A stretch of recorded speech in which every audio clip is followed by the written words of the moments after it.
Good to go. Okay, great.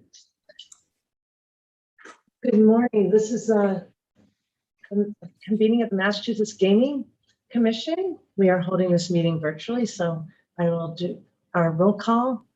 Good morning, Commissioner O'Brien. Good morning, I'm here. Good morning, Commissioner Hill. Good morning, I'm here. Good morning, Commissioner Skinner. Good morning. And good morning, Commissioner Maynard. Good morning.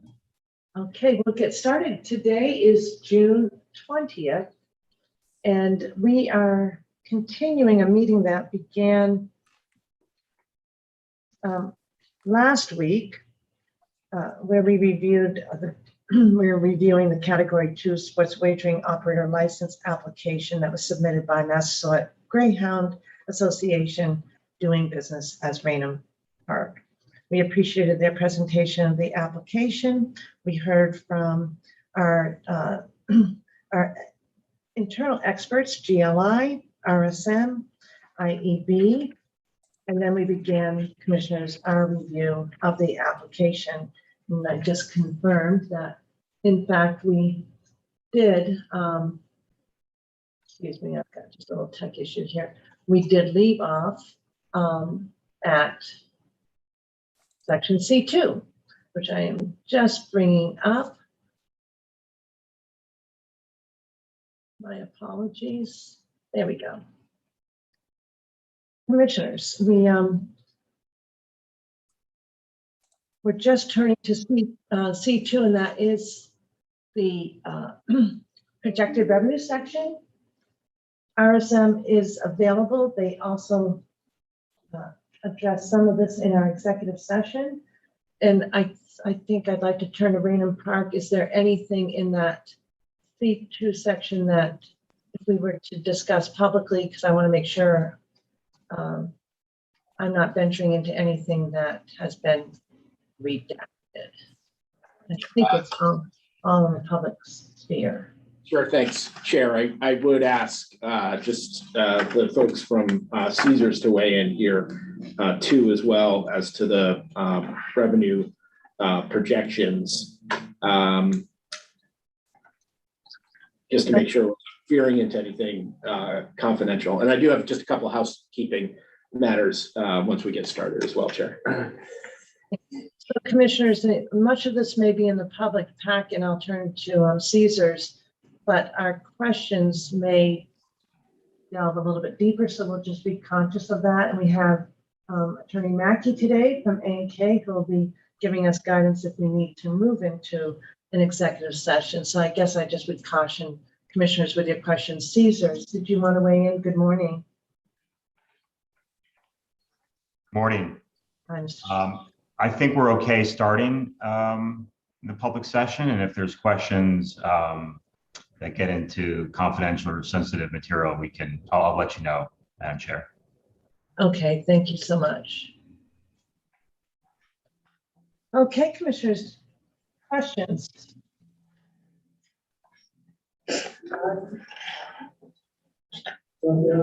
Hey, Chair, while the commission, before the commission begins with questions, I just wanted to remind folks who's in the room here today with us, if that's okay. Thank you. Great. Yes, please. My apologies. No trouble at all. Thanks, Chair. So first we have Mr. George Carney, President and CEO. We have Joe Capucci, the CFO. Good morning. We have Robert Brooks, Vice President for Operations. Good morning.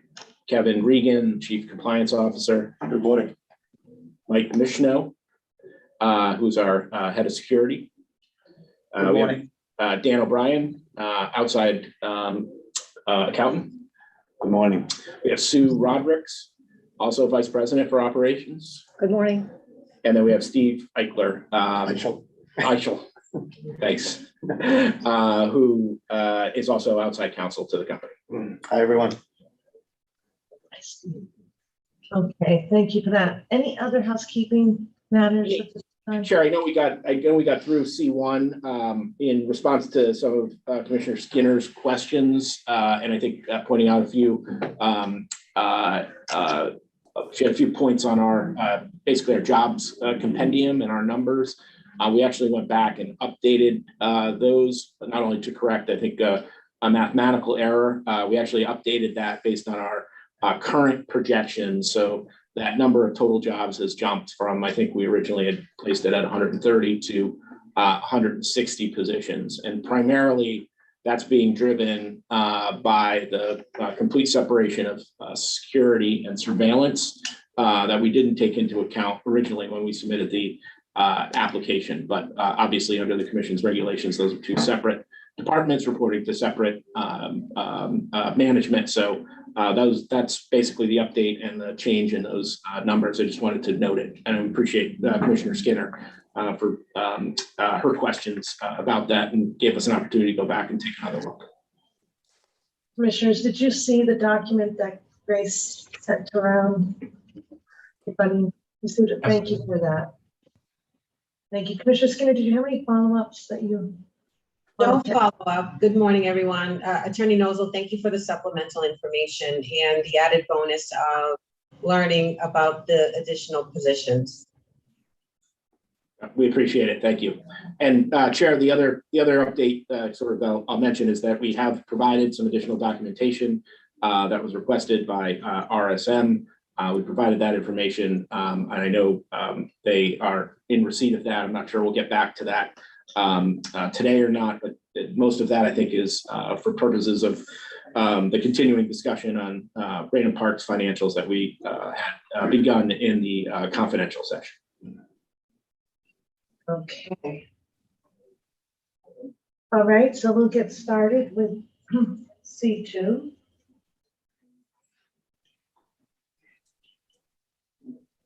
Everybody, Madam Chair. yes, Commissioner Hill. So I know we talked about this a little bit, but I would like to know the methodology that was used in projecting these revenues at both the sports wagering as well as the scenarios for the Raynham Park. I don't know who want, maybe kind of a big picture. You mean for simulcasting in the sports, the retail? Yes, please. Sure, Commissioner. I'm happy to start. We used a methodology that looks at average spend per adult on sports betting, 21 adult, 21 plus. And then we projected a entire market size, both for retail sports betting and mobile sports betting.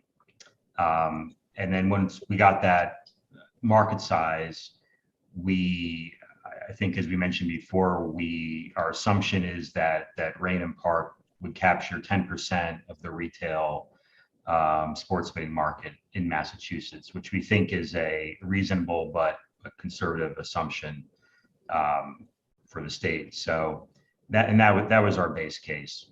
So that's high level how we got to our numbers.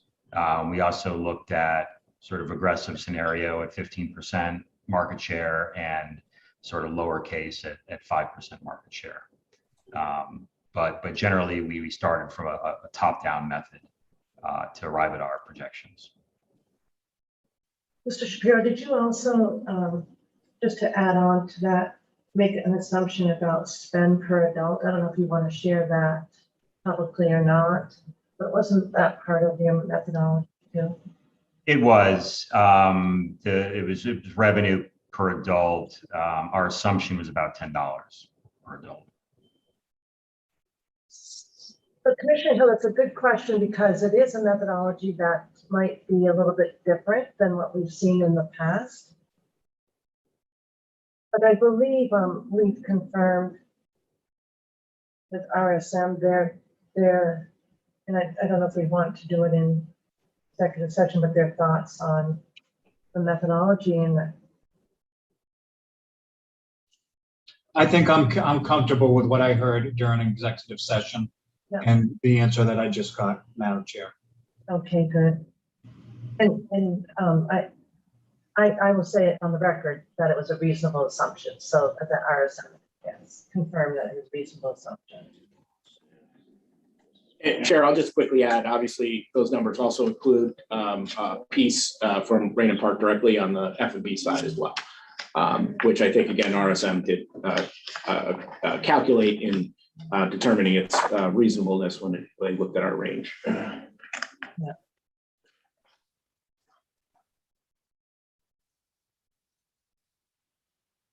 Other questions on C2?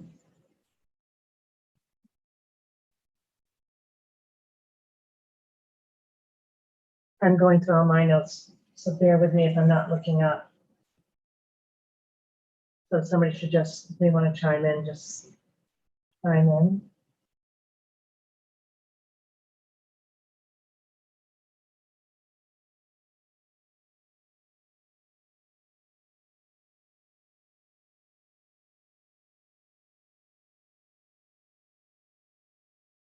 I think in terms of questions that weren't answered in our executive session, one that goes into a little bit more of your marketing space was in subsection D, where it says, once mobile sports wagering launches in Massachusetts, Caesars will continue to refine its marketing and operational strategies. And I guess my question is, you have been in the online space in Massachusetts now, and has that happened? And I think the idea was that you'd be shifting from the promotional spend and to the more tailored approach for stickier customers.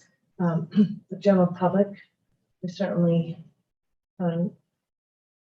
know, would probably prefer that approach rather than the general promotional marketing strategy. And I wondered what you thought you would do for the retail opening. Sure, I can start on that, Madam Chair.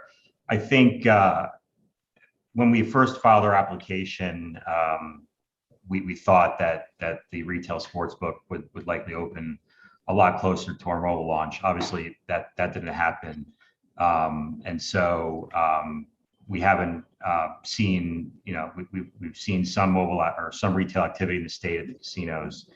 Obviously not here, so we're going to have to build awareness of this location, and we know that through a mix of database marketing and traditional media as well. I think you're right in that, especially in retail, the promotional aspect is not as aggressive as you might see for mobile. Don't anticipate aggressive offers to come and bet here. It's really about the environment, the social atmosphere, the ability to place your bets and socialize with your friends and eat and drink in the same place. So, I'll let the random folks talk to what, promotions there might be around food and beverage, but in terms of retail sports betting, generally there's not a lot of promotion, aggressive promotion that you'll see in terms of bonus bets or free bets or anything like that. A lot of it is about getting customers to the physical venue.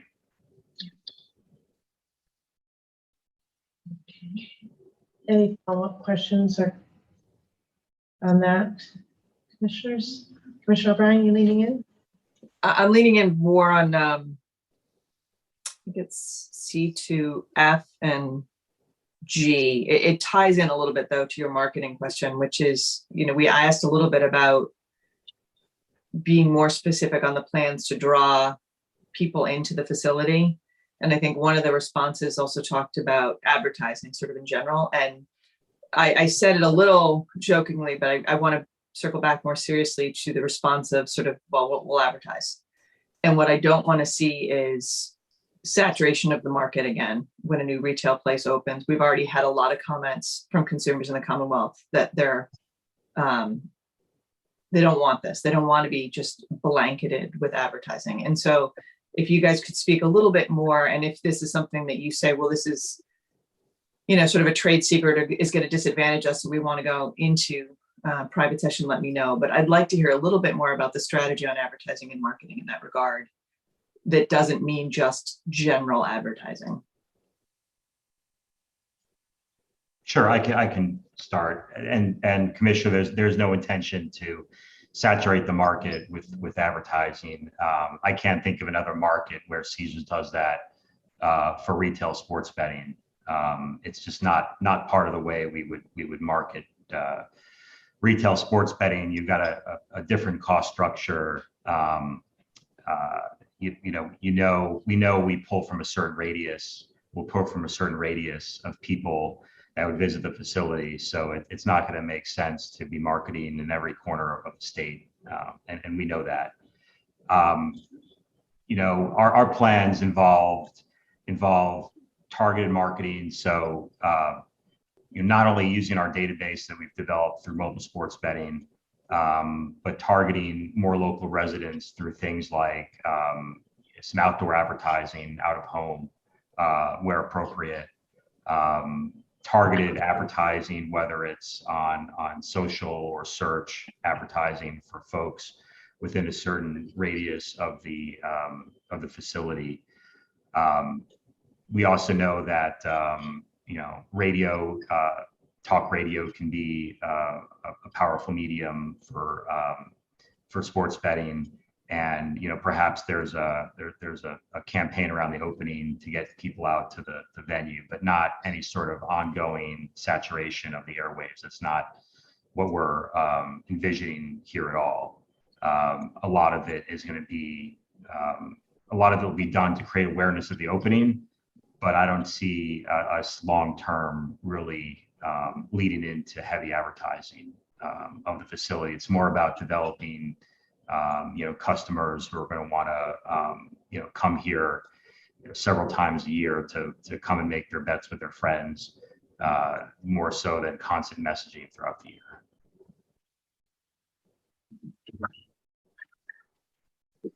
Yeah, we would just add on behalf of Raynham Park that I think you're going to see advertising that's much more targeted to the unique aspects of this particular facility. Obviously, it's going to be a great venue for watching sports, certain promotions of the restaurant, really targeted to people that can drive there, within that 50-mile radius that we discussed. And honestly, I think market saturation isn't a Raynham Park issue. That's an industry issue. So, and although we're coming into this now, towards the back end of all the licensees, I think that's got to be something that's taken a look at sort of holistically. But I think Raynham Park's advertising certainly is going to also leverage the fact that it's a current business that has a pretty loyal customer base as well, and has been operating in this location, successfully and through a lot of adversity over the last, 1940 to 2020, almost 80 years. Yeah, Dan, if you want me to just add, I think what you've seen in every market that we've opened up retail, we don't run the promotions that we run on mobile, obviously.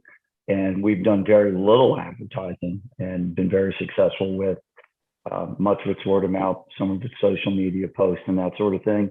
But we in all of the states that we're in, you've not seen any mass marketing for the retail location because it's just a different customer. And but still been very successful with attracting people. Can I do a follow-up, Commissioner O'Brien, please? I think that because I think you also want to go into another subsection too. By statute, Raynham Park is here with the opportunity to gain a sports wagering license because of its simulcast experience. And I know that you said in your application, you're looking forward to the opportunity to do the cross sale with horse racing customers.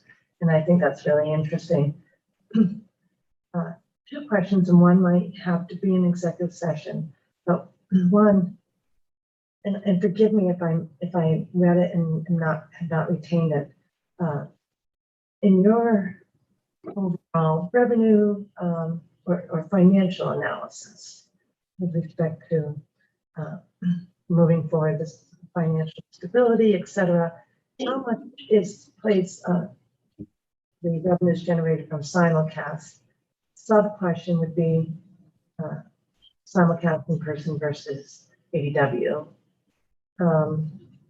And then,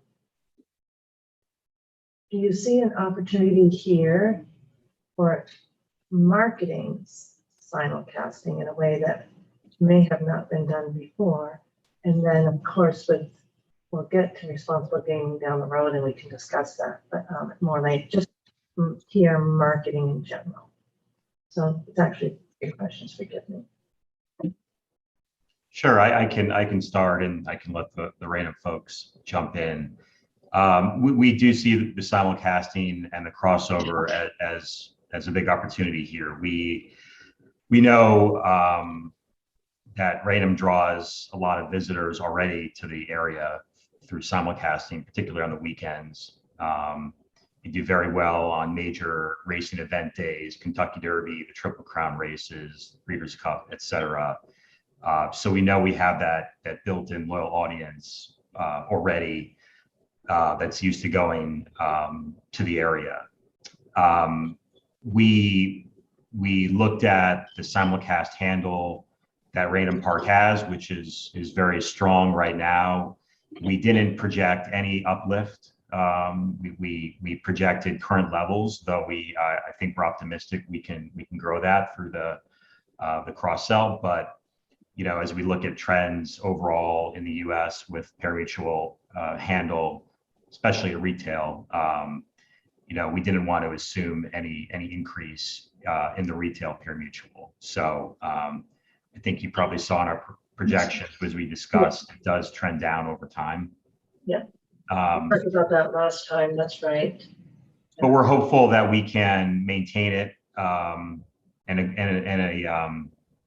an upside scenario, grow it because of the cross sell. Because as we mentioned, we like to offer parimutuel bets and sports on the same terminals and kiosks. So we think there's an opportunity there, especially around the big events. Racing, horse racing is an event-driven sport. Weekends, holidays, and big events, and that's really the opportunity we see in the cross sell. Anecdotally, we had some folks there on Kentucky Derby Day last month, and it was a very nice crowd at Raynham Park. And so we're going to hope to tap into those customers as well. Right, and I am reminded in C, as I scroll down, C2C, I just hadn't noted it in my notes, and you do have the projected tax revenue. I think you guys shorted yourselves by 0.1 to round up to $1 million in years 4 and 5. Just a little math thing, I think. But I do see the opportunity. And I would imagine that there's a real opportunity there, right, to revitalize, I should say, the simulcast in a new light. Certainly market it in a modern way. I don't think Raynham has done a lot of marketing the last few years, and it's remarkable the loyal customer base they have going to that facility. Caesars, we have a lot of experience with the cross sell. Many of our sports books, particularly Nevada, have both horse racing, parimutuel horse racing, and sports betting in the same location. And Caesars also operates a number of racetracks around the country that have both live racing and simulcasting. So we're quite familiar with marketing of that sport.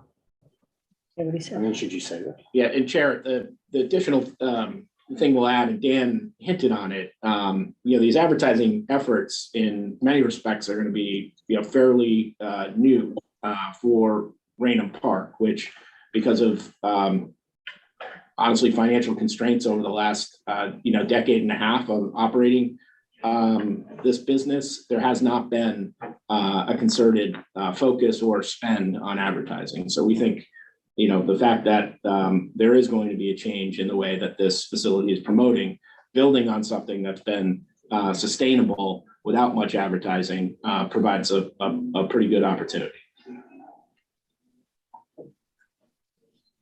Okay. I'll go back to Commissioner O'Brien. I think, were you also looking at another subsection? Commissioner O'Brien? I might have a couple more questions, but they pertain to C5, C, Oh. and C4, the construction, some of the layout of the actual business space. So Yeah, I can- let's finish up on C2 then. Anything else on the projected revenue section?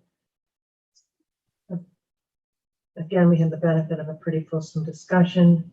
It's a critical component. All right, then let's move to C3.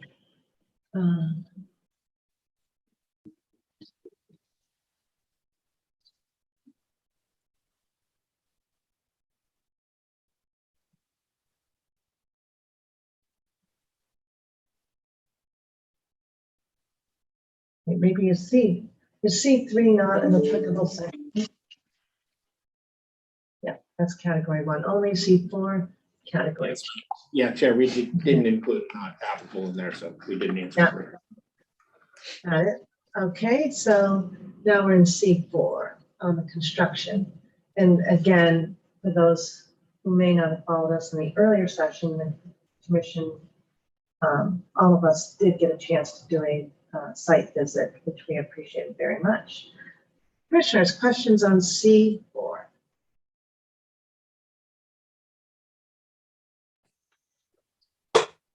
So my question after doing the site visit, seeing the layout, when you come in and go to the left back corner, there's a pretty big smoking area that's going to be outside. And so thinking about, you've got a lot of security coming in terms of 21 plus coming in. Can you speak to how you're going to secure that smoking area and access and making sure no one's coming in that way in terms of being under 21? Because it was obviously, as I'm seeing it, it's sort of an open space near a wooded area.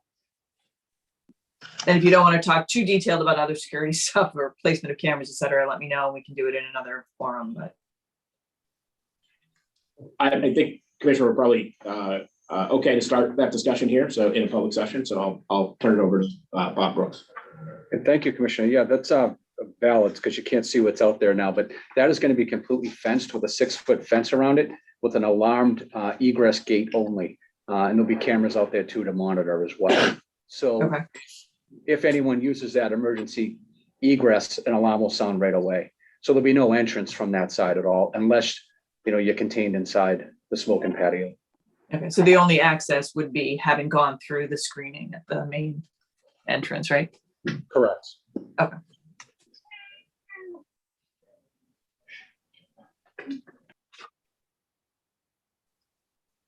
That was it for me in terms of C4. Okay. Other questions, commissioners? Any questions on the timeline? I think we got some clarification on that during the presentation. It has shifted, but I don't know if you would like to clarify it. It shifted from what was in part of the application. I had a question, Madam Chair. By Commissioner Skinner. Having had the benefit of a site visit, acknowledge the game sense space in the new facility. What are your plans for game sense space in the temporary space?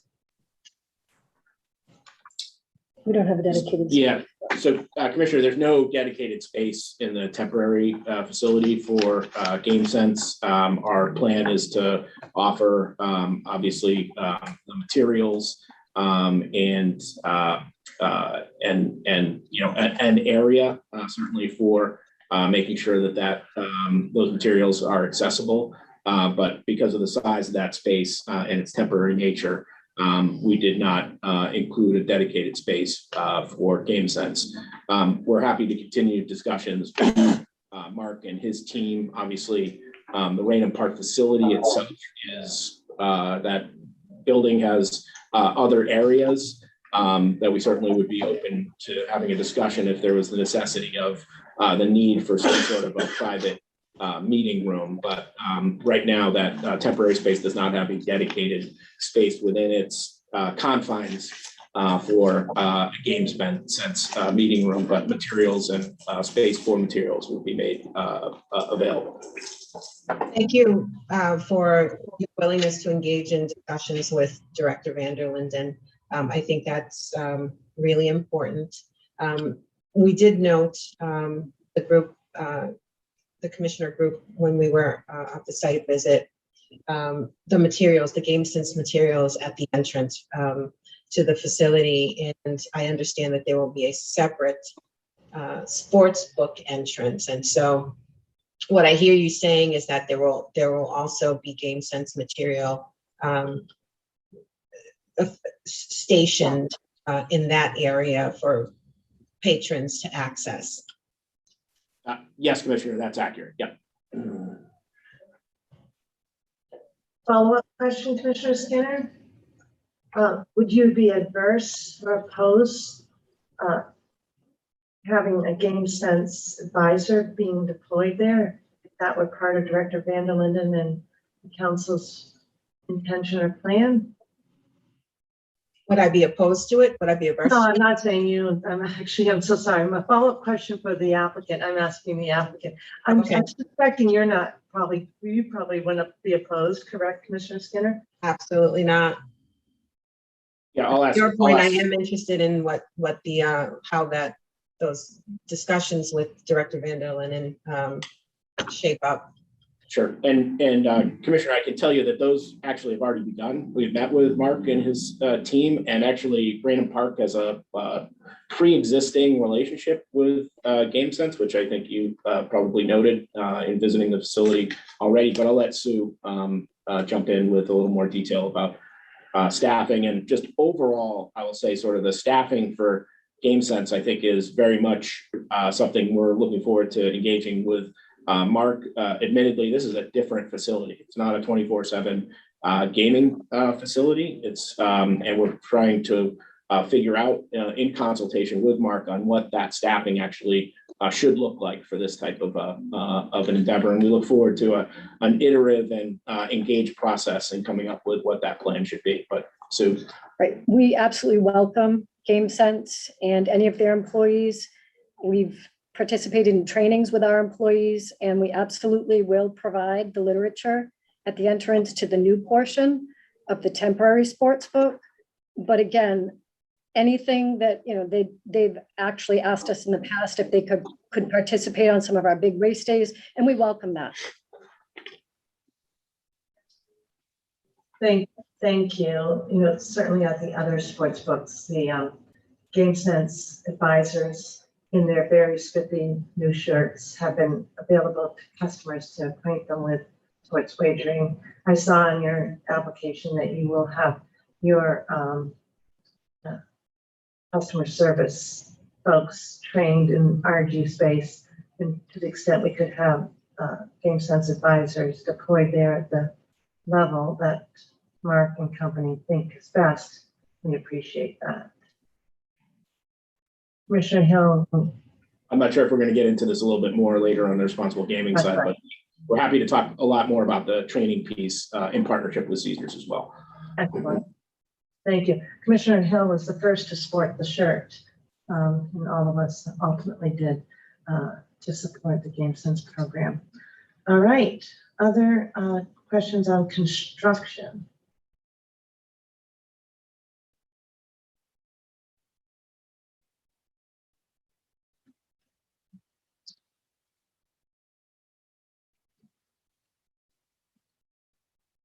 Okay. Moving on then to subsection, and just moving as the timeline, C5, community engagement.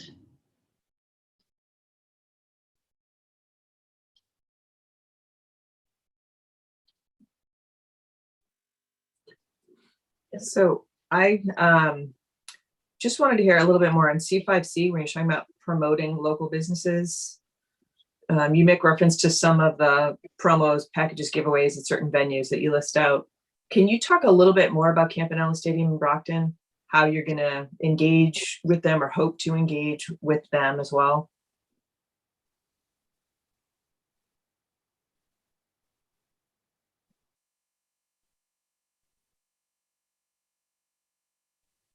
Sorry, Commissioner. Yeah, go ahead, Bob. Hi, Commissioner. Thanks for the question. Yes, so Campanelli, we want to target, what they're doing there. So they have the semi-pro baseball team. We'd like to promote that there. And if it means, ticket giveaways to our customers and stuff like that. And also they have other events there as well we want to promote to tie in with them, because the city of Brockton is also near and dear to the Carney family as well. So we're going to stay close with them and help promote their business as well. I like the idea. The only caveat I would throw it is I know a lot of those level teams have really big youth attendance, and they do a lot of pushes to get kids in there and families in there. And so I'm curious about sort of whether there's going to be cross promotions, just being mindful of the age sometimes of the audience that would be in a stadium like that, as opposed to even. Yeah, well, President of Fenway, maybe even more pronounced and younger at Campanelli. Sure. And I don't think we're looking for cross promotion with them. We actually just want to help them out. We want to promote them and promote the city as well, our surrounding communities. We're not really looking for a cross promotion, really specifically for what you just mentioned. And being a 21 over facility for us. Right. Great. Thank you. Madam Chair. Yes, Commissioner Hill. Could you give us an overview of how you're going to be reaching out, or if you're going to be reaching out to nonprofits like food banks and veteran organizations and things of that sort as part of your community engagement? We've seen where other brick and mortars are very involved with those type of organizations, work with them, help them out, and even volunteer with them. Anything you'd like to speak to in regard to that type of community engagement? We look very forward to being more involved in the community. The Carney family has been more of a silent philanthropist in the past, but we all as a team here are looking forward to being able to get involved with the local YMCAs, the mainspring houses, homeless veterans. That's a part of our plan. Okay. Thank you, Madam Chair. I'm not sure if the Caesars folks want to chime in on here. I think you've heard probably some fairly robust presentations by Caesars in connection with their Category 3 application as to some of their commitments in the community, which we expect will also be an extension and part of what we do at Raynham Park as well. And in fact, your application described the Together We Win, Mr. Shapiro. I don't know if you wanted to elaborate. You've been a leader in these efforts. I expect that you'll be bringing that those sensibilities to Massachusetts, to the sports book as well. Yes, Madam Chair, I think that's right. I might ask Jeff Hendricks to sort of weigh in on that if he's available. Yeah, there he is.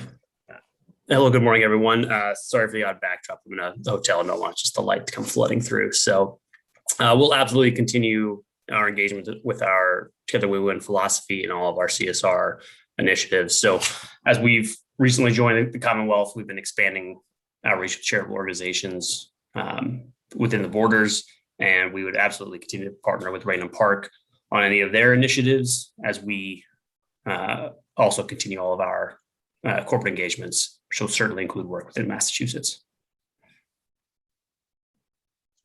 Madam Chair. Jeff, would you want to elaborate what you've done in Massachusetts since you've come on? Yeah, absolutely. So we've had some initial discussions with veterans organizations within the state that we're in to try to figure out how we can better fund or better assist what they're doing locally. And my colleague Heather, who will be joining us a little bit later in this presentation, will be able to expand on that. But what we're trying to do is figure out, given our mobile presence currently, and if we're granted our retail presence at Raynham Park, how we can best assist, whether that's kind of advertising initiatives, funding, contributions in kind. And so we've already had some meetings just to really figure out what the groups on the ground need today and how we as Caesars can best facilitate that. And we've made plans to have further engagements with them so that we can just broaden our relationship and broaden the support within Massachusetts. Thank you, Jeff. Thank you, Madam Chair. Thank you. Commissioners. C5, community engagement. Commissioner Meaner, I'm going to turn to you, or Commissioner Skinner. Please. Madam Chair, I was just going to ask, I was happy to see the description and see for myself during the tour the engagement with the lottery from Raynham Park. I do have a question, and I guess it would be for Caesars. You know, how do you plan on engaging with the lottery in this way? And I know that this conversation's happened in the past. Have you had an opportunity to engage with the lottery? Dan, would you like me to speak to that? Sure, go ahead, Jeff. Absolutely. So, Commissioner, I believe in our original application when we made statements, kind of stating that we didn't anticipate that the mobile product would negatively impact lottery revenues. We appreciated the Commission's reminder to further ensure that that was correct, and if not, act to support the lottery. So we've reached out to the lottery separately from these meetings to again figure out kind of what can we do that would be helpful to them. Is that kind of a joint promotion in our mobile space? Is there some form of advertising that we could lend from Caesar Sportsbook that would kind of partner the Caesar Sportsbook brand with the lottery? And again, to ensure that what we anticipated is in fact the case, and that the mobile product does not have a negative impact on lottery revenues. And then certainly I'd turn over to the Raynham folks if they have any comments about plans for the retail presence. We did highlight this, thanks, Jeff. We did highlight this in our original presentation. And I think for Raynham Park, the partnership with the lottery is going to be a very good story for the Commission, for the Commonwealth, and really, I think, provides one of the better opportunities, certainly for not holding the lottery harmless, but rather potentially enhancing retail sales in this particular area. If you recall, I mentioned during our presentation, Raynham Park has a great history with the lottery, including, I think, having been one of the #1 retail vendors in its past. We'd like to look to that to the future in this partnership as well. And I think you'll see at Raynham Park the whole, I guess, menu of offers that the lottery has, including, certainly its vending machines, Keno, its ticket vending machines, and really sort of a full partnership offering all of their products. We think that's what customers would like to see. That's what customers have experienced in the past at Raynham Park. And again, we really think it's a great opportunity here. And we look at this, to be frank, and we're relying on our Caesars partners for a great deal in this endeavor. But here, this is where, we feel we're going to shoulder that responsibility. And again, I think we're going to have a really good story to tell about the lottery partnership.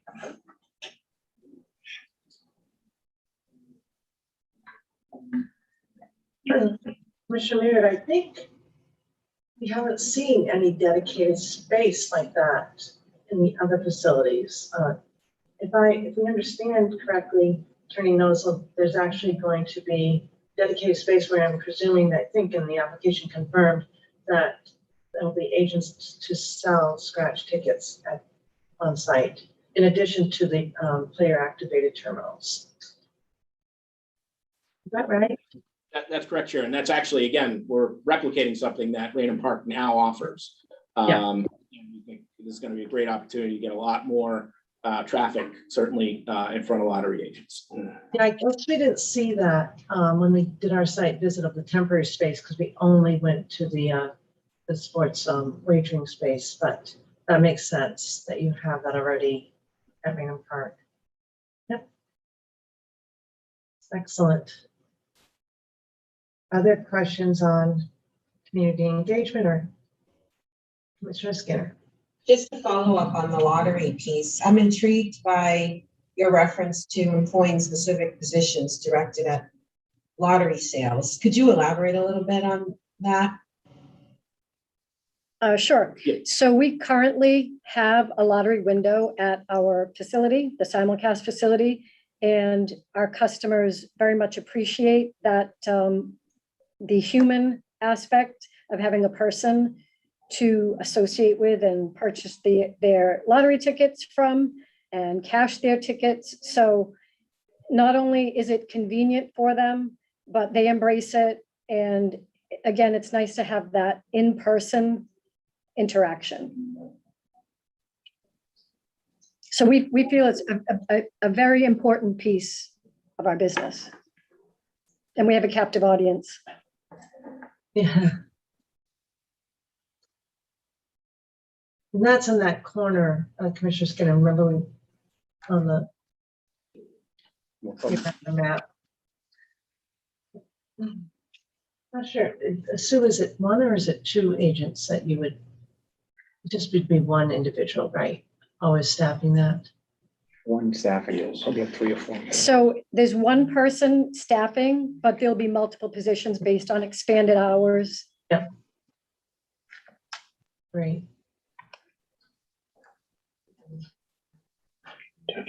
Other questions regarding community engagement or section C generally? Community engagement. I guess I should just go back to the construction. I'm not sure really, I don't believe it was redacted, but I wanted to just comment that I thought with Commissioner O'Brien's clarifying question that your description of security is very, very strong with, you've got your single point of entry and then the security around that I'm not sure is public or not. Attorney Nosal, but I wanted to comment. I don't believe it was redacted. That you will, that security measure that you want, that you'll have at the door. And then you'll also be using retired law enforcement officers as well in your security team. So I thought your security section was very strong and I wanted to recognize that. Thank you, Madam Chair. Yeah, we spent a lot of time working on a plan for that and specifically surrounding the 21 and older.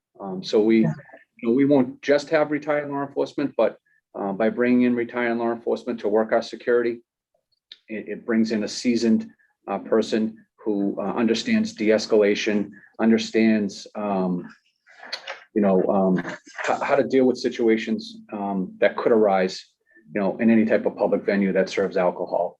But we'll also be open to obviously bringing in young people to mentor them in the security field and do stuff like that. But right now, our plan is to hire majority of retired law enforcement in the security end. And Chair, I'll just add there are separate, there's a separate security plan that's being worked on with the sports wagering division, Bruce and his team, obviously a separate surveillance plan as well. And I'll note, I think we have 3 retired members of the state police here at our table as well, so. Excellent, thank you. All right, anything else on section C? If not, we'll go through the process of our own assessment, taking your temperature. Does anybody want to start?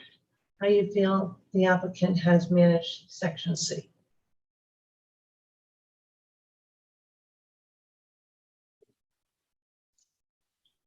I'll start by saying I believe the applicant has met expectation for section C.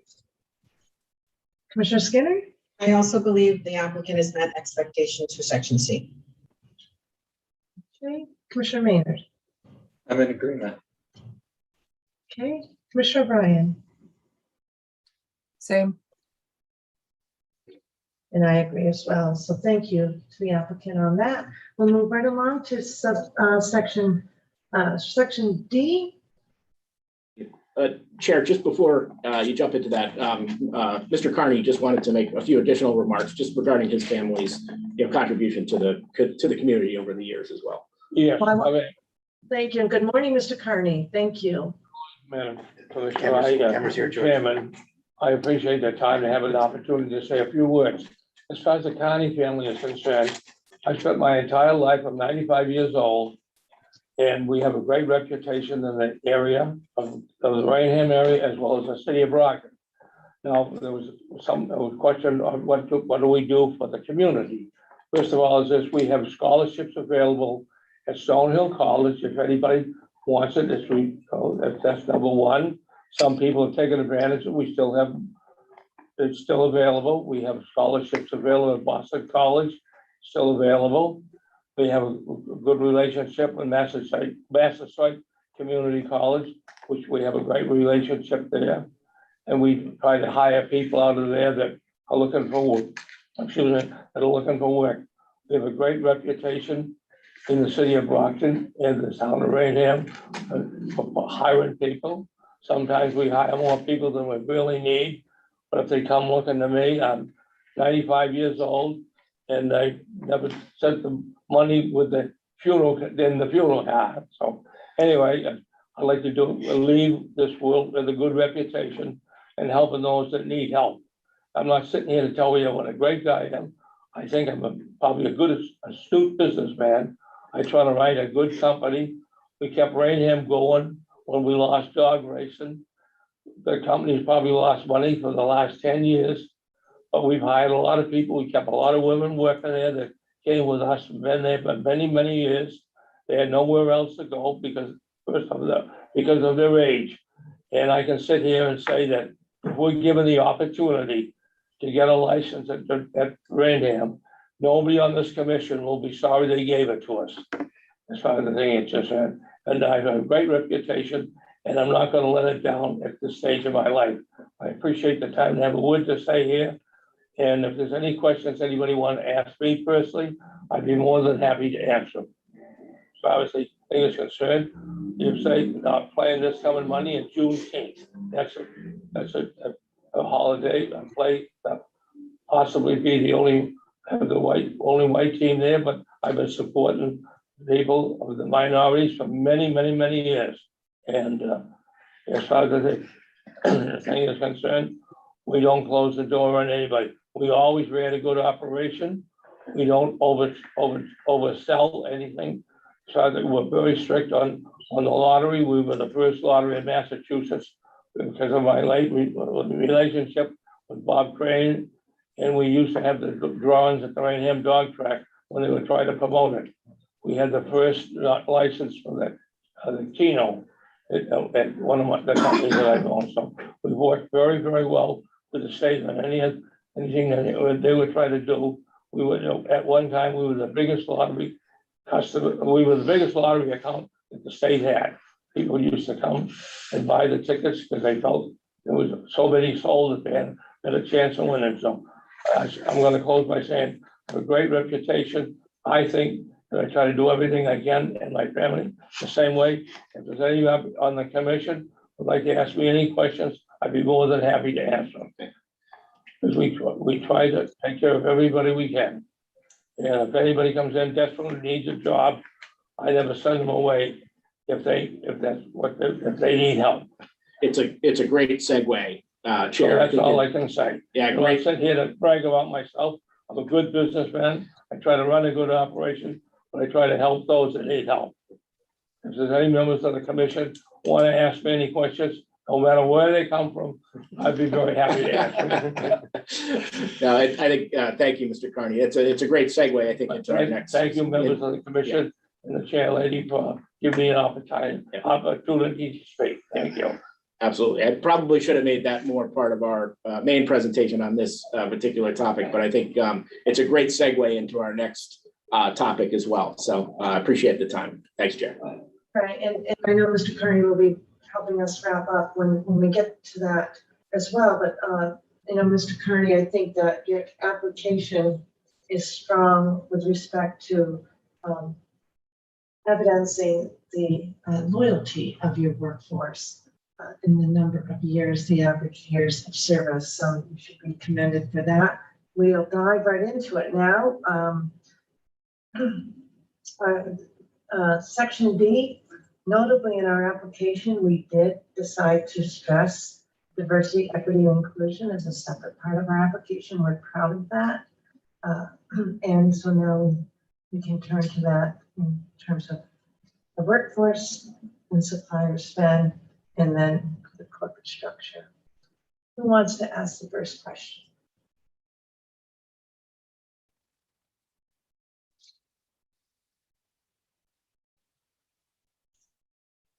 I can start, Madam Chair, although it's not a question, it's more of a general comment. For me, this section D leaves a lot to be desired, particularly with respect to D1 and D2. And I think that there is at least some implicit acknowledgement that your diversity efforts need some attention, and that you have or intend to hire a diversity consultant. Very much looking forward to hearing of the results of that, and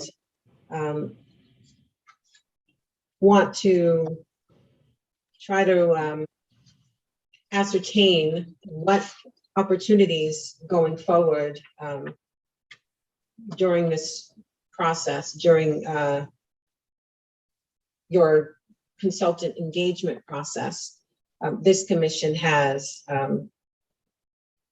to obtain regular updates on how you have moved forward in this area.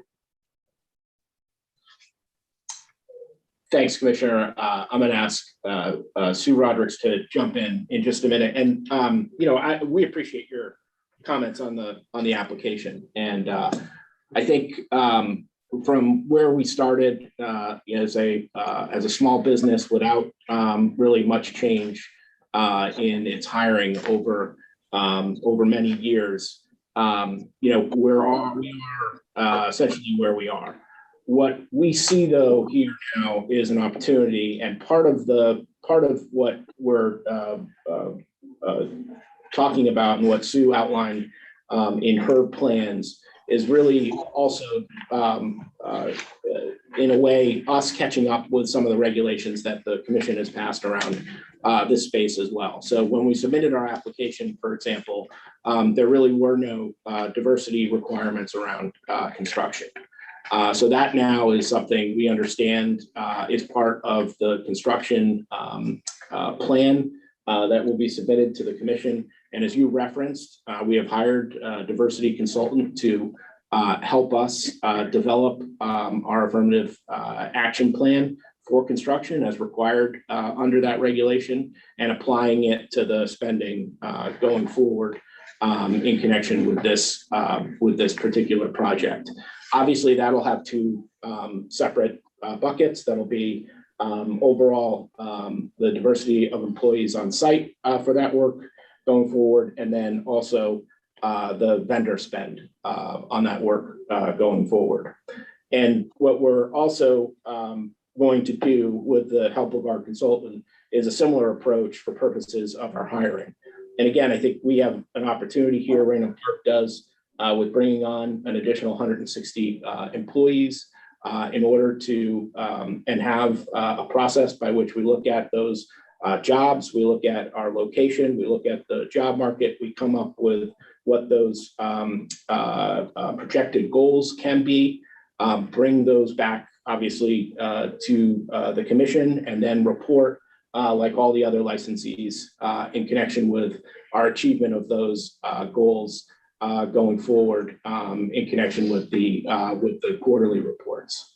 So I think part of what you saw in the application originally has been a little bit encompassed by some changes in the commission's regulations, as well as a recognition that this is going to be something that requires some outside expertise for the company to achieve and meet the commission's expectations here.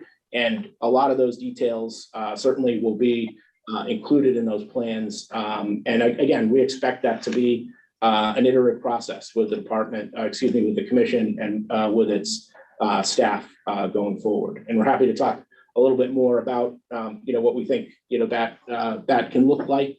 And we look forward to, I think, the opportunity that's before us in order to certainly make this a focus of the hiring and the vendor spend going forward. Has the applicant engaged the consultant at this point, or is that still something that is in the works? No, contract signed in place and something that we're getting ready to work. We have not commenced engagement until obviously we know we'll be licensed. There's a significant expense associated with it. So we expect that to happen and them to move quickly once the company is through the licensing process. So what concerns me in that is construction is underway. Design has already happened. There's I think you and the applicant expressed the intent to open the facility later this year before the football season commences. I think that's really important work. I think it's commendable that you have engaged a diversity consultant, but I think the opportunity to make an impact in your supplier diversity, for instance, is now. Likewise, in your workforce diversity, with particular respect to racial and ethnic diversity, as you're ramping up your operations for, I believe you said, a September opening. If you have not engaged the consultant and do not plan to engage the consultant until your license is issued, what impact do you hope to achieve? So, Commissioner, let me address that in a couple of different ways. We have engaged our consultant. We have brought that person on board. The development of the specific plans are contingent upon us being licensed. We do, and we've talked to them about schedule and needing to meet certain requirements under the Commission's regulations that we think are achievable. So I think the timing, I think we are going to be able to manage. And I think you rightfully point out sort of the opportunity with vendor spend and with hiring for operations. That piece really hasn't, started, and that's something that's still, several months away. We think that we have the opportunity, obviously, to both develop that plan and implement it as part of that effort in order to open the facility. It'll be, certainly there'll be some challenges around that, but we feel we're in the best position in order to achieve that. Random Park is a little bit unique in its application, in that it's coming to you, really with the prospect of doing a great deal of hiring, which has not started yet for operations. So I think we do have the opportunity to get what are achievable goals for purposes of that workforce development, and then implement and then report against it. That's our plan. Similar for operations on the vendor side. And this isn't something that, we're just, starting to think about now. We've been working on it. We noticed a need, though, for some additional expertise. That's why we brought in folks that are not only familiar with helping develop these plans, but then how we report on it going forward as well. So there are different components to what we're going to get out of our experts as well. And construction, we are essentially looking at and you'll see in our submission for our construction plan is that we have started the facility. The facility, you've been there, it's has been developed up to a certain point. And we're looking for, again, consistent with the Commission's regulations, the spend after licensure and what is that going to look like in connection with meeting the commission's goals that it set under 205 CMR 222. And so we are going to plan towards those goals for that spend post licensure. And with some expertise, I think we have a real chance to make sure that we satisfy the commission's requirements there. Just, you may be aware, Attorney Noel, this commission has made the development of those diversity goals, both on the workforce and supplier spend, a condition of licensure. And I, certainly think that, for me anyway, I'd be looking for the same thing in this instance with this applicant. And we don't have our in-house legal counsel available to us today. Attorney Mackey, I'm not sure how prepared you are to advise us on this particular question, but what have we done relative to other licensees when discussing diversity goals as part of the license condition, a license condition? You're talking, Commissioner, about commitments that were made before the award of the license was given? Yeah. I regret I'm probably not the best person to answer that, but in here a little bit, and I bet Attorney Noel, you've been following our proceedings. I believe, and commissioners correct me, the condition I recall might have been with respect to diversity spend in establishing a goal. Commissioner Maynard, you were looking like you're remembering. I don't remember, Commissioner Skinner, like a condition with respect to workforce development, although I might be wrong. I specifically recall the workforce goals, but certainly, don't test my memory on that. We can get definitive information, but of course, if my colleagues remember specifically, I invite them to respond. Well, I think one of the challenges is that, as you point out, the deficiency in this area for the applicant, we have not seen that in the prior applicants. And so my memory is it wasn't, most of the topic was dedicated to supplier and diversity spend, not because we couldn't go in the other area, but because there was a more robust answer and plan on that question than this applicant has given us. Commissioners, in terms of workforce development and for supplier spend, we have, and I think we do this currently with our current casino licensees, there's an establishment of goals. But, and that's what we'd be looking forward to. And I think with the plan in the application, it's as opposed to meeting the goals. You see my distinction that I'm making here, that. Go ahead, Commissioner Maynard.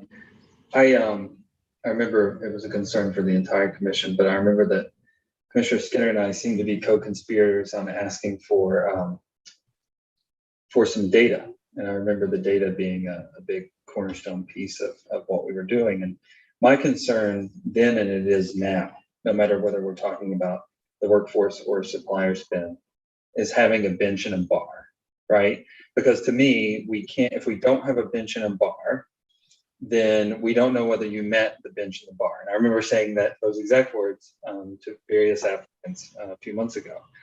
In this particular instance, just to start out, I mean, 5 to 10%. And I understand it's very difficult. I understand because we had, in my former job, we had a hard time establishing, what the current current world was, because various people give you information on how they identify, and then there are various HR ways to identify diversity. So I understand there being variation. I kind of would like that number to be nailed down. If it's 5%, it's 5%. If it's 10%, it's 10%, and kind of the logic and the reasoning on how that number is being calculated. So I would start there, but I would join Commissioner Skinner and sounds like Commissioner O'Brien, any other commissioner, on saying that it's important to have a goal, to establish the goal, and then for us to be able to make a determination, A, is the goal good or not, but B, are you meeting that goal 6 months down the road, a year down the road, 5 years down the road? And we do that regularly with our check-ins on our other licensees. So I do encourage a goal.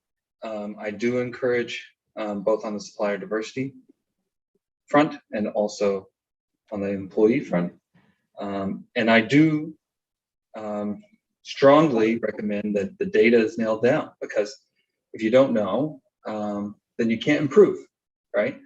So that's my comments on this piece, but I would join Commissioner Skinner on that. So Commissioner Maynard, I may have misread the application, but on supplier spend, I believe they did set 10%.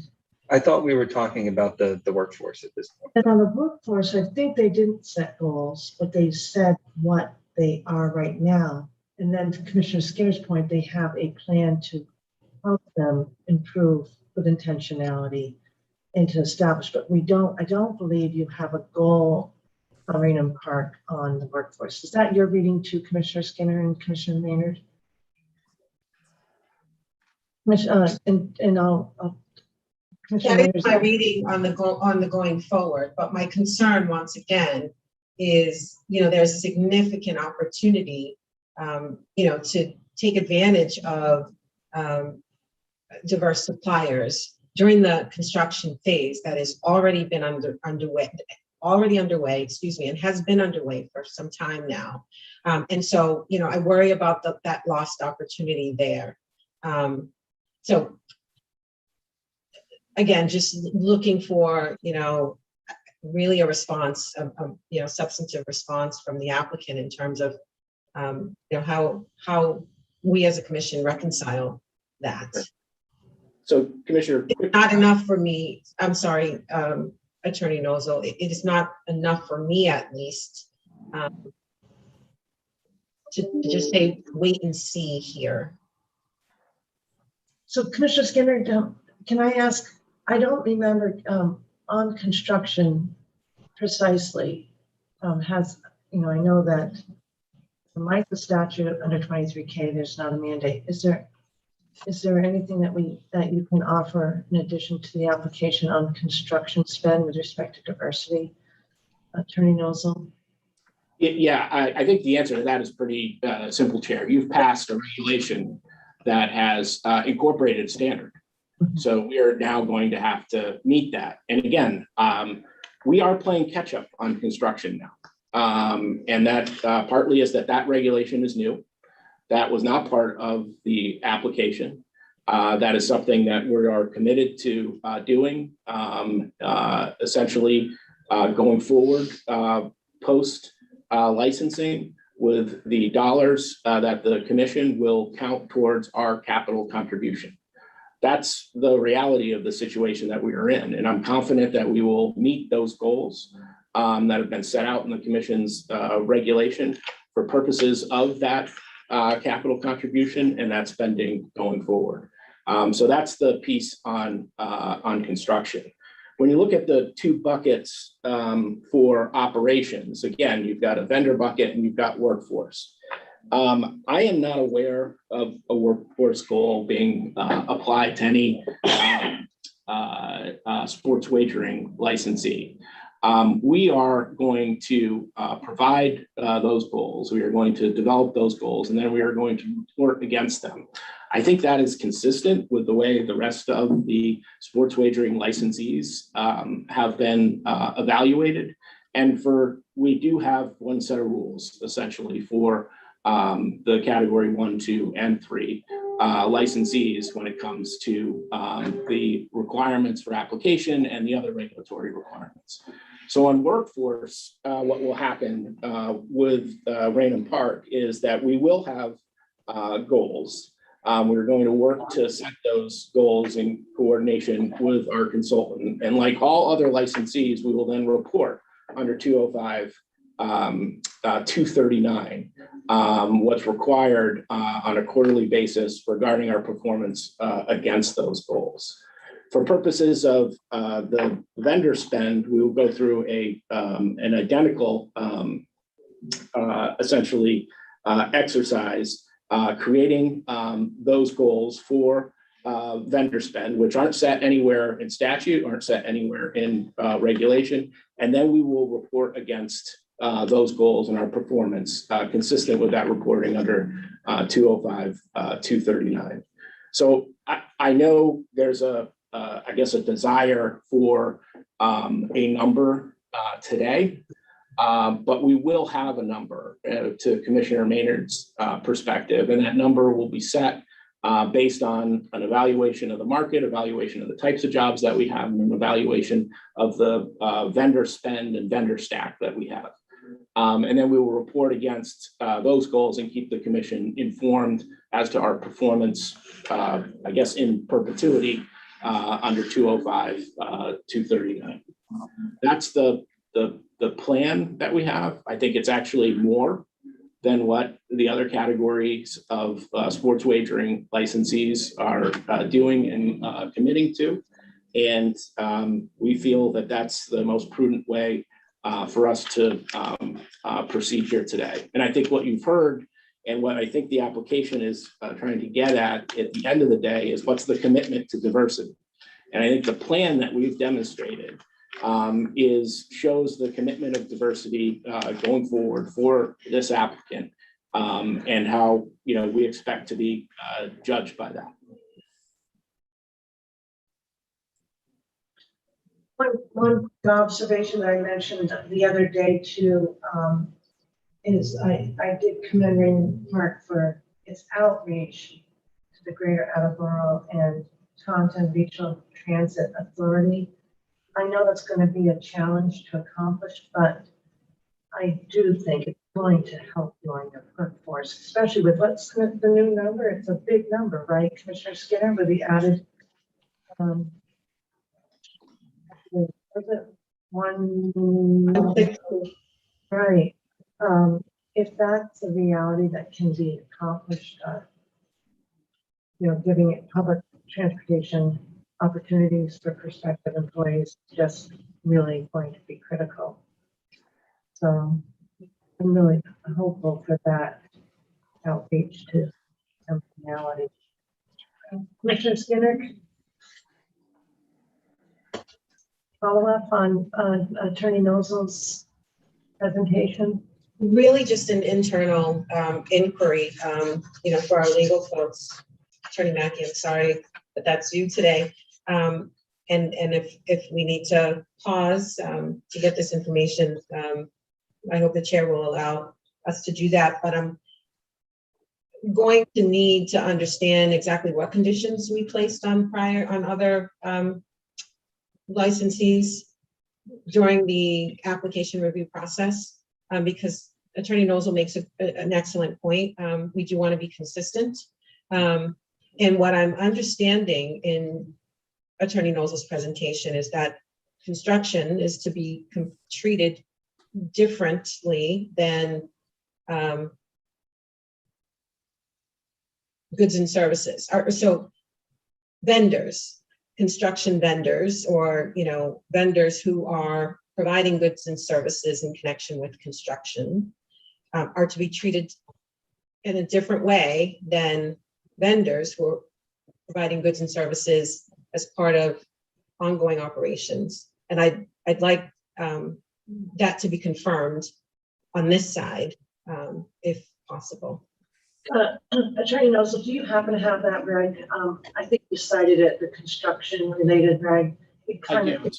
222, and I've looked at that, so I understand what's in that, but I want direct question to be answered if possible. Are we looking at, and I get it, a vendor who is supplying goods and services in connection with construction, right? I need to understand in my own mind how that's different from a vendor providing goods and services as part of operations, other than 2 different points in time. So, and with respect to the conditions, certainly, we will pause and before we make any kind of determinations about conditions to make sure there's clarity. We know we have continuing work on this application to do at a later date, so I'll work just fine, Dave, but Attorney Mackey, I know that you are here in this. No, but that sounds like a good, appropriate way to respond. We can look at the regulatory issue relative to construction, which Commissioner Skinner suggested, and also confirm what's been done with respect to the other applicants' licensees. I think that makes sense. I'm sorry that I can't answer the questions as I'm sitting here, but it makes sense to review them carefully. That's fine. It's just fine. Okay. Other questions, Commissioner Skinner, for Attorney Nozel or Ms. Rodriguez? I'm good for now, Madam Chair. Thank you. Okay. Commissioners, other questions for the diversity component, section D?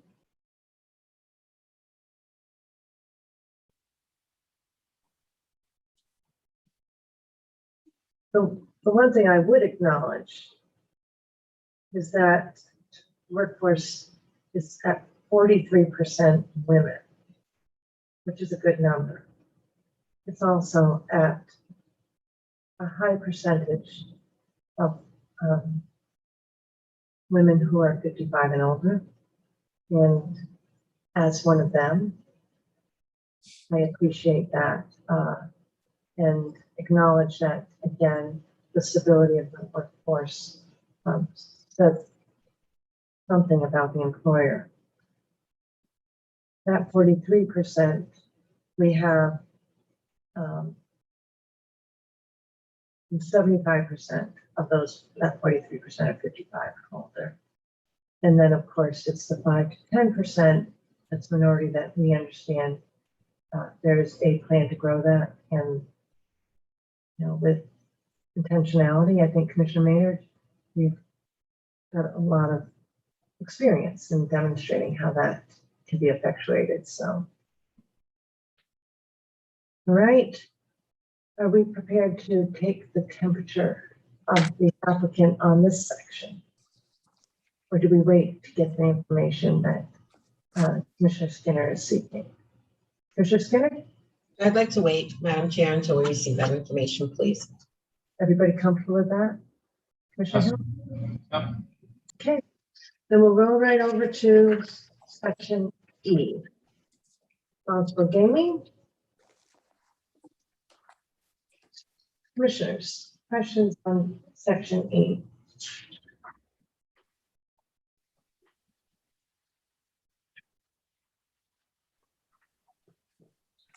I don't know if I'm in the right section, but I made a note to myself at 175 in the overall app.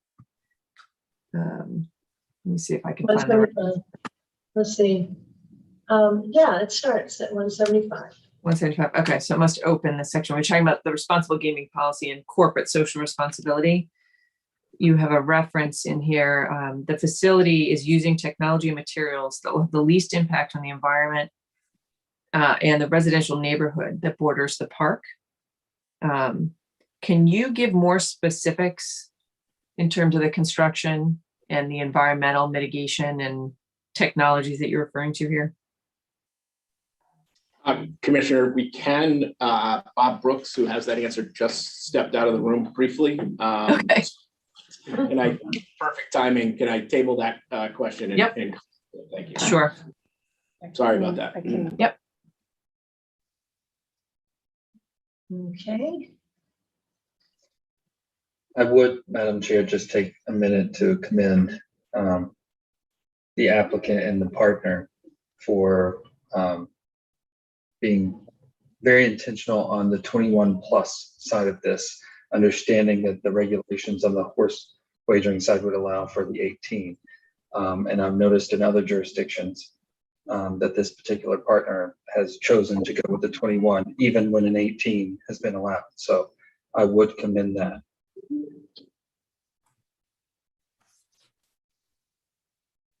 Thank you, Commissioner.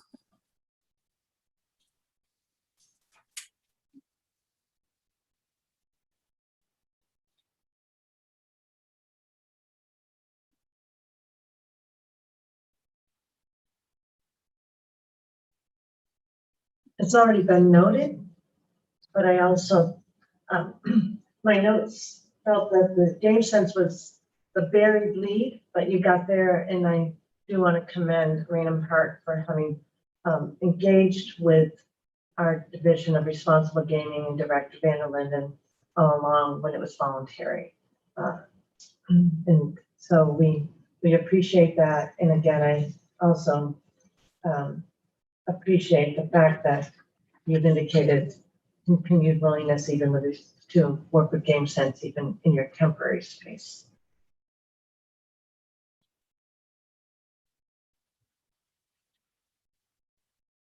I bet Sue's wondering and is ready for any questions on the responsible gaming piece of this project. So Commissioner O'Brien. Madam, well, maybe we take a break briefly right now, given that the person who can answer my question stepped away for a moment. Commissioner Bob Brooks is back in the room, but we're happy. Oh, there you go. Yeah. Hi, Commissioner. Sorry about that. That's okay.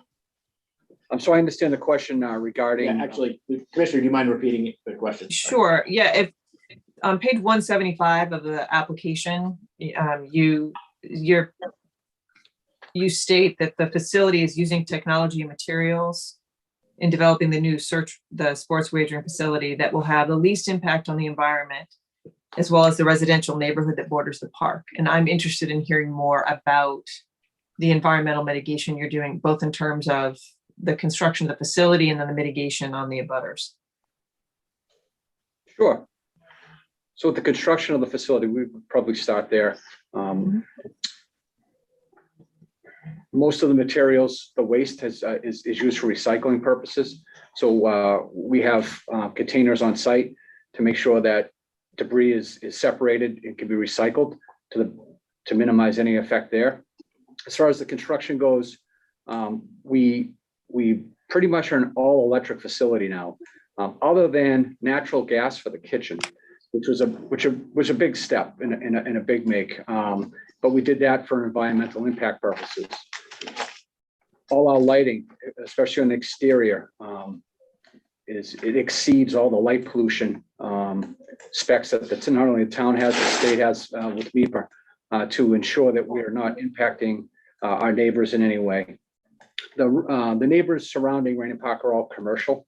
We don't have any residential in the immediate area, so it really just be the commercial impact there. But we're ensuring that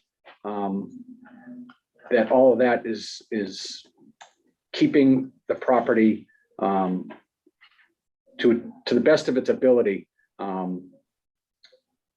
non-impact to the community. We also have applied and requested through Mass DOT to have a traffic signal out on the roadway to minimize traffic impact out there as well when that roadways open up. But until that happens, we will maintain law enforcement details out there to assist with traffic to minimize any impact on the public.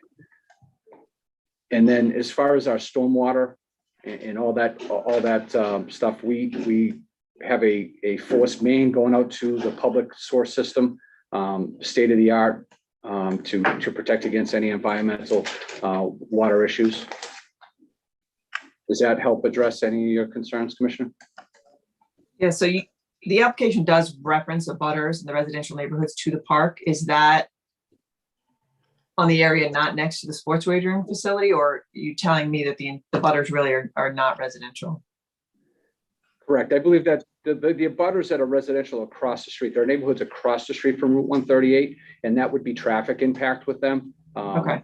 And light pollution, nothing like that? No, there's been no Correct. issues on that? Okay.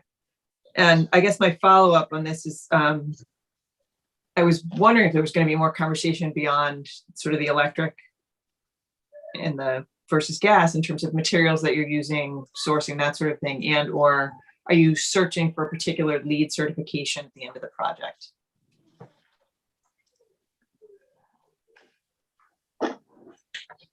We are not currently searching for any certification at the end of the project. We are going to work towards that goal. We have put solar on the shelf for now, but our roof, we've kept most of the equipment completely off the roof for that purpose. So eventually we could move towards solar as well.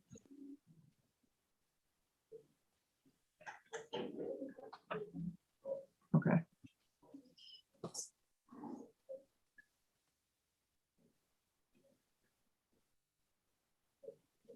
Okay.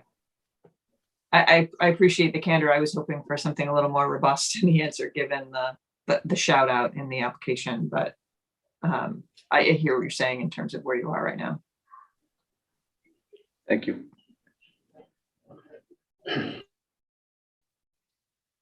Commissioners, questions on responsible gaming policies?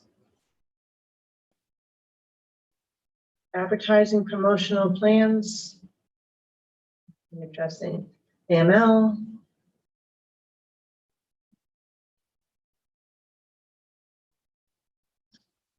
Perhaps it's because we're familiar with the Caesars program. And so we're quite familiar with the extensive program that Caesars has used. I certainly appreciate the fact that focus has been, fun for Raymond Park for 60 years, that it should be fun and recreational. And from the history of Raynham Park, I appreciate that. And as I noted, appreciate the fact that GameSense has been incorporated into the Raynham Park facility. Anything else on responsible gaming and the responsible gaming plan, commissioners? I guess the only question I have, I think if you go to page 215, we're in E3, history of demonstrated commitment. Are we moving on to that? Are we doing E in its entirety, or are we walking through 1, 2, then 3? You know what, Commissioner, it's okay to do it in whatever order, that we can keep up. So as long as we know the page numbers, that's helpful. To 15. Go ahead. So there was a reference to a 2011 incident, and it could have just been me, but when I tried to pull up that link to an article that would have given more information, it was a dead link. So I'm looking to get the actual details on that.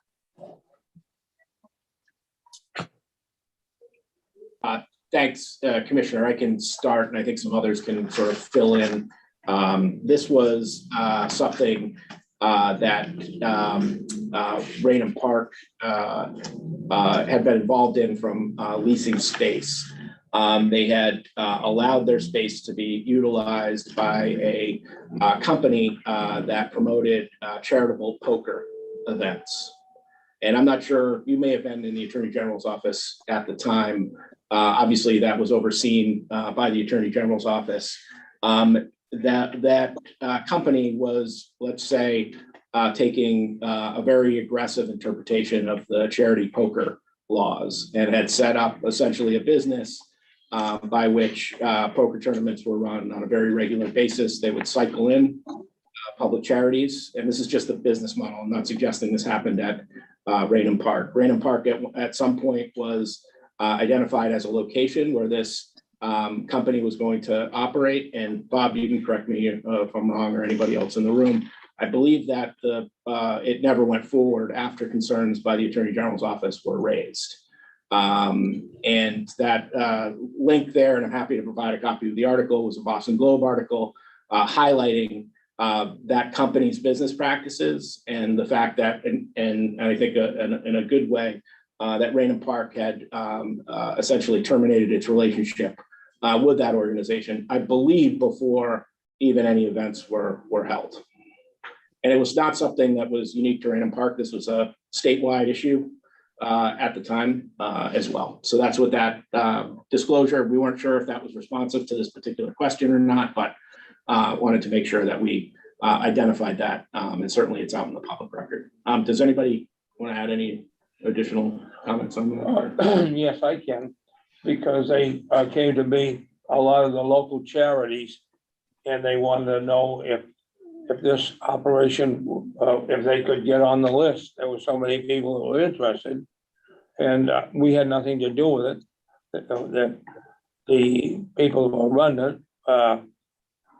were running it, a charity, and one of them incidentally happened to be retired from he was a lieutenant on the state police, and he was also a chairman of the racing commission, the state racing commission. And that's the way, that's all the involvement we had in it. We never got involved in who got what or anything else. We had nothing to do with the money whatsoever. We just gave them the opportunity to run this thing for these different public charities. And they, whatever they did, we had nothing to do with. But people came in, from what as I understand, I was there myself, not all the time, but I did stop by to see what was going on. And it was run by, he was a former chairman of the racing commission, and he was a former captain on either lieutenant or captain on the state police. And he was running this charitable events, and the attorney general had at her discretion shut it down, and that was all there was to it. We had no involvement in other than that. We gave them the place to use, but they didn't pay any rent. Yeah, so just to clarify something I said based on Mr. Carney, so as soon as the Attorney General's office raised a concern, that essentially was shut down. No questions asked by Brandon Parker. Okay, great. Yeah, if you can get a hard copy or another live link over, that would be great. I have a PDF of it. I'll send that over to you. Okay, thank you.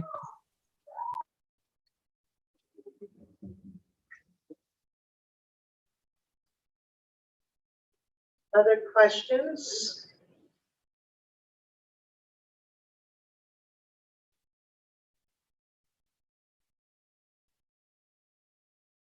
Nothing further on section E?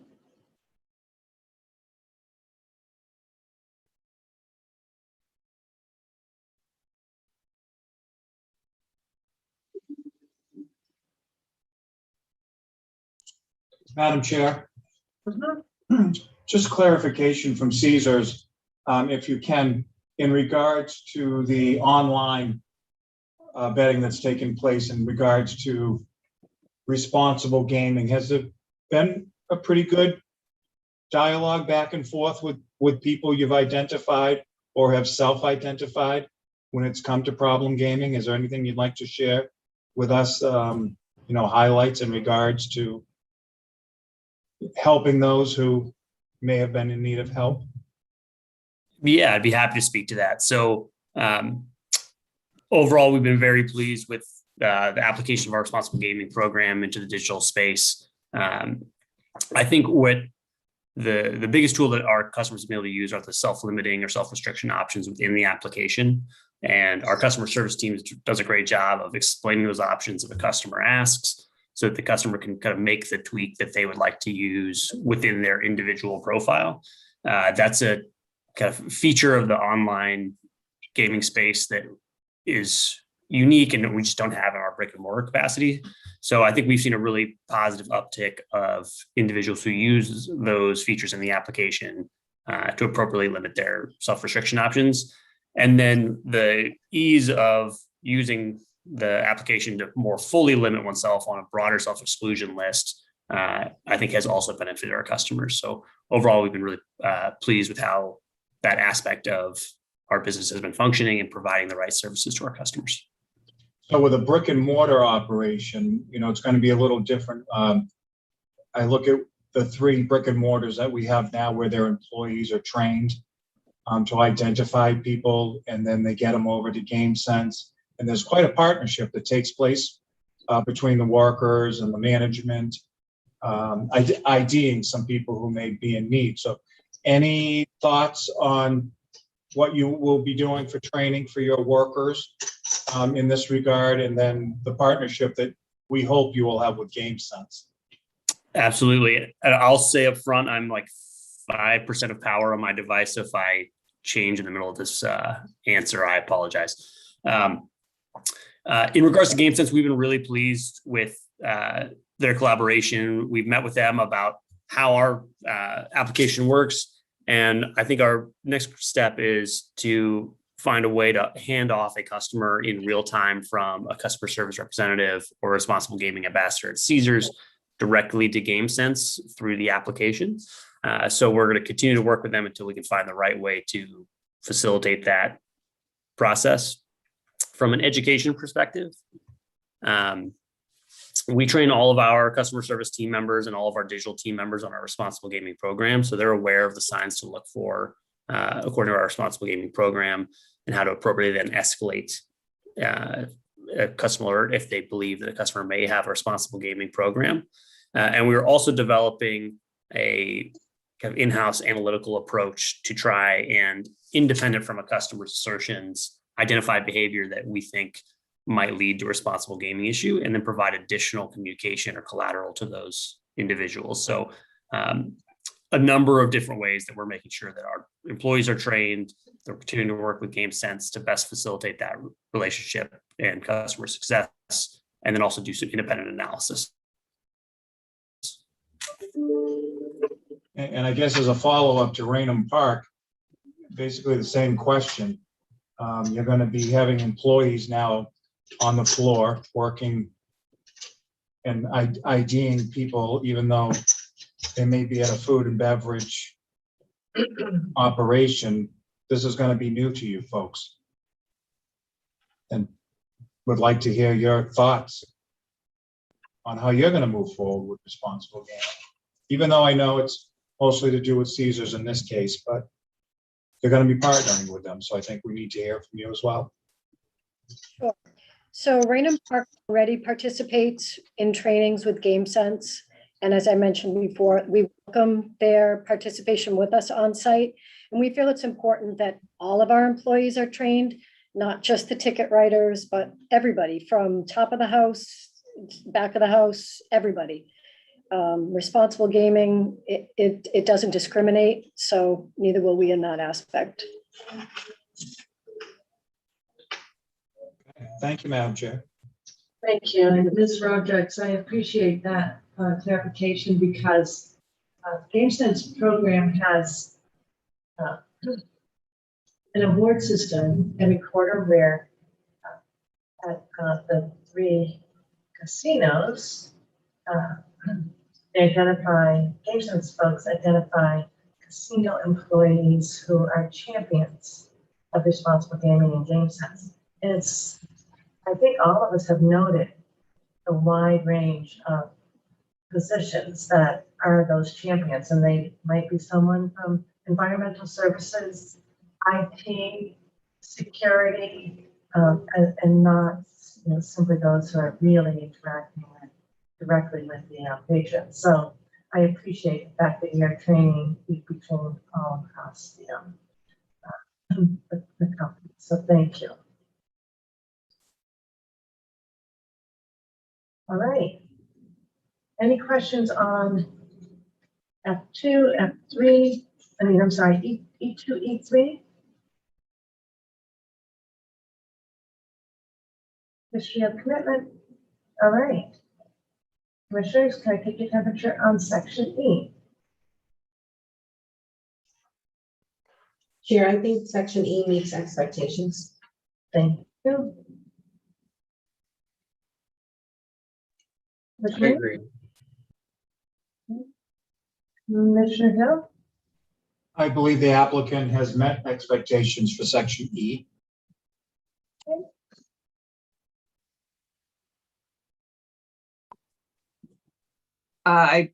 As to E, I believe we meet expectations, yes. Okay. And I agree. Thank you very much. We'll turn then to section F. And our application doesn't require or retail answers or responses to F1 or F2. We certainly have heard from the partner Caesars on their background on that with respect to its other application. But with respect to technological expertise and reliability, that starts on page, let's just get this straight. F3. Grace, I'm using your bookmarks successfully. 218 now, Madam Chair, I believe. 18. Questions?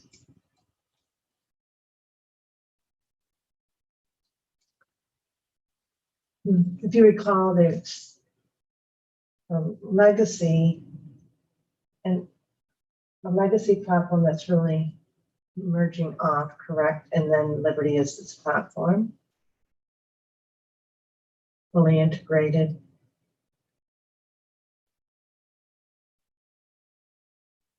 Any technical questions? I think I was able to confirm that you do still partner with US Integrity though for an additional monitoring. We do. Thank you.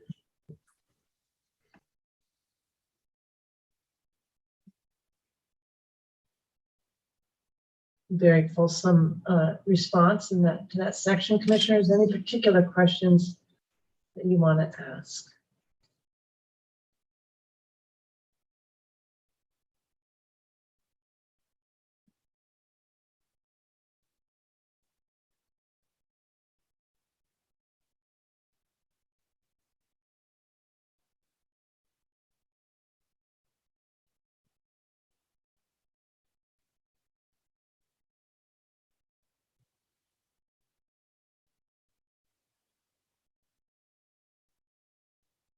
Okay, I'm hearing none.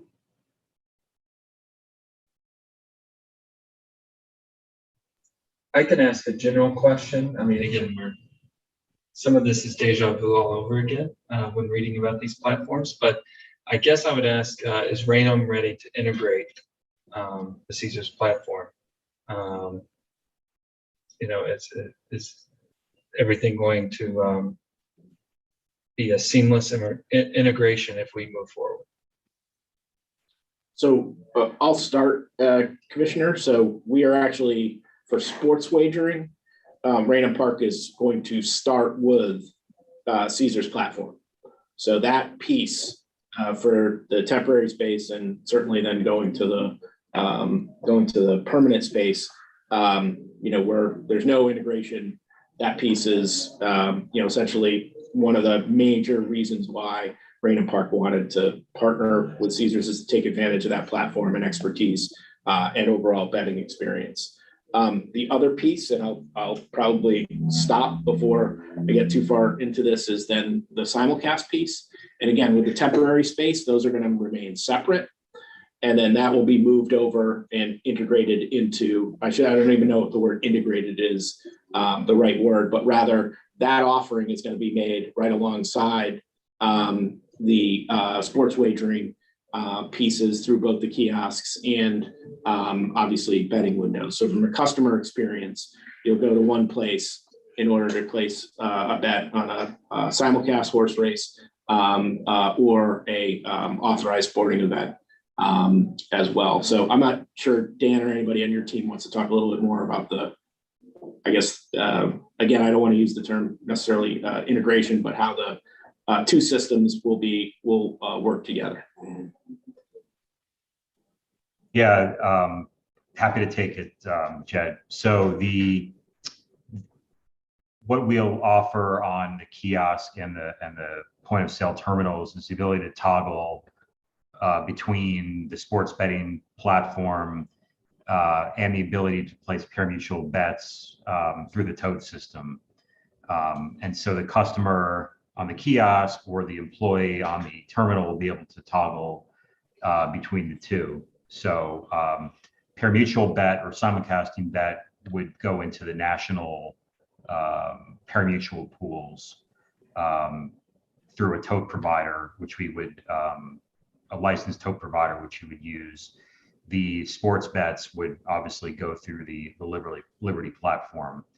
The accounting on the, we would link the accounting on the back end so that we are able to obviously separate what's pari-mutuel, what's sports, but also that so that we have a joint view of the cash that's expected, whether it's in the till of the teller or in the kiosk.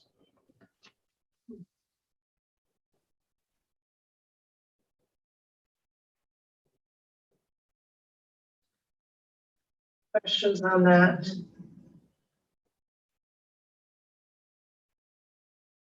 I know with respect to online, the question about accounting was very important, and that's all seamless for you, right?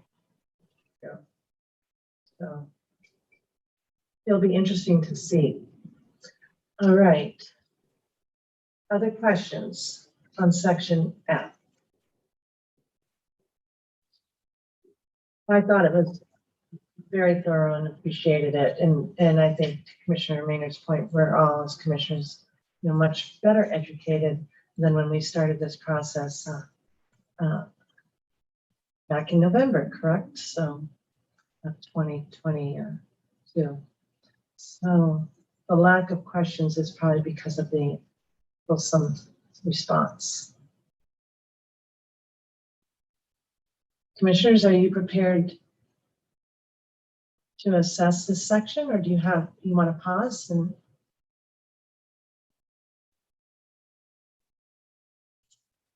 Madam Chair, I'm more than happy to say that this applicant has met expectations for section F.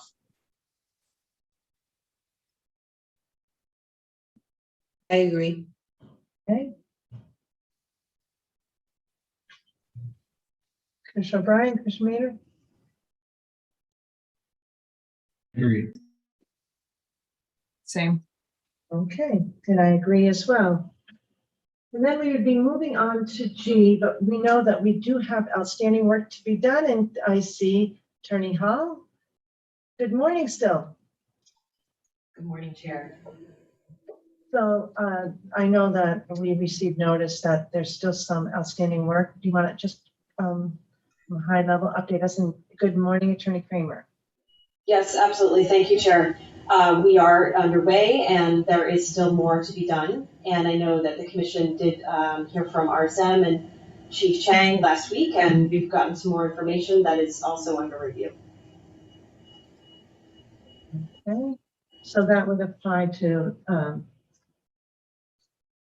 G3, and then with respect to compliance, and we know that we have outstanding work on suitability as we started our review of this applicant. That's just we'll have to set this up for finalization in a near future date.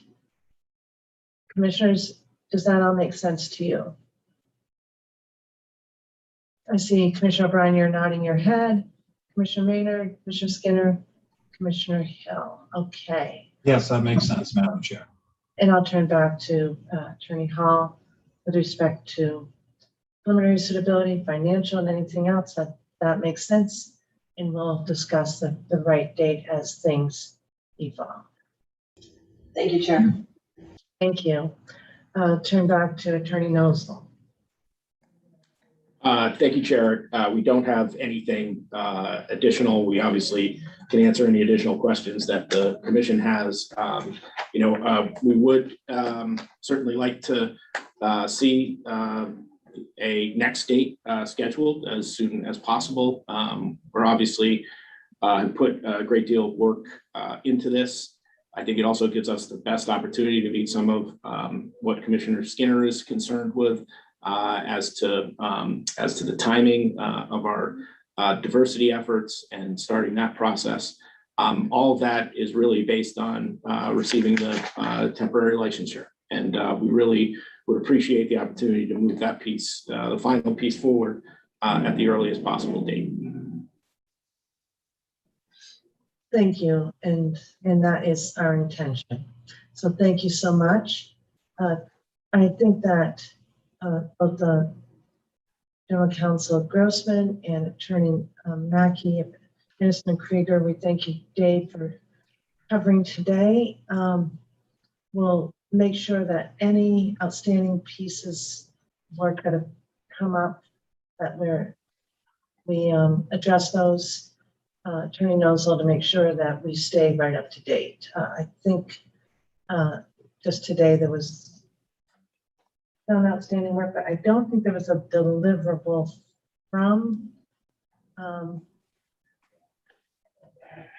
I wrong?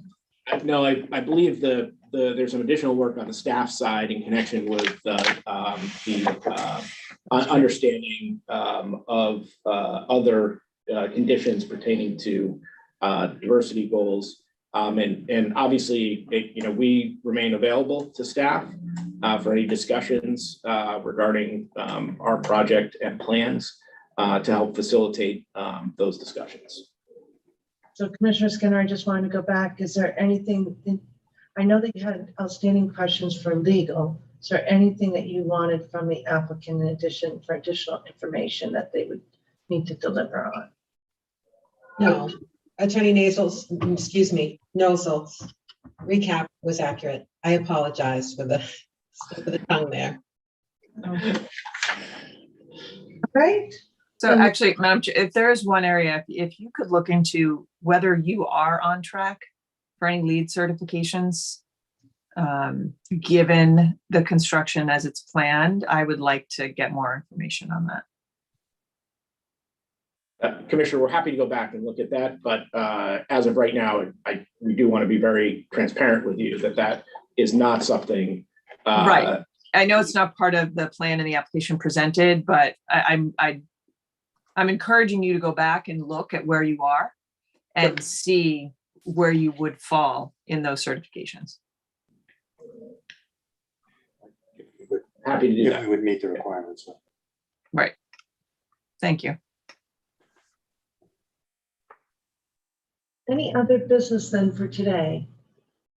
I want to thank Raynham Park, Caesars, Mr. Shapiro, Mr. Hendricks. Thank you for your additional information today.